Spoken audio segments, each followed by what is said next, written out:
सितंबर 1999 में दरियाफ्त होने वाला बेनू कार्बन से भरपूर 500 मीटर चौड़ा एक छोटा सैयारचा है जो हर 6 साल बाद जमीन के करीब से गुजरता है।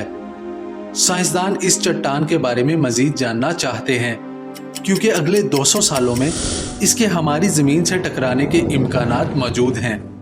अगर ये कभी जमीन से टकराया तो इस पर मौजूद जिंदगी को तबाह नहीं करेगा। इसकी वजह यह है कि जिस सैयारचे ने डायनासोर्स को खत्म किया था, बेनू उसका सिर्फ 20वां हिस्सा है। ताहम ये 6 से 7 किलोमीटर चौड़ा जमीन में गड्ढा छोड़कर अपने करीबी शहरों को गिरा देगा। ऐसा होने का खतरा मजमूई तौर पर 1750 में से एक बार है, जिसमें सबसे बड़ा खतरा 24 सितंबर 2182 को है। अगर हमें फ्यूचर में इन्हें नुकसान पहुंचाने के रास्ते से हटाना है तो हमें इस तरह के एस्ट्रॉयड्स की कॉम्पोजिशन को समझना होगा, लेकिन ये 2135 तक नहीं होगा जो हम यकीनी तौर पर जानते हैं।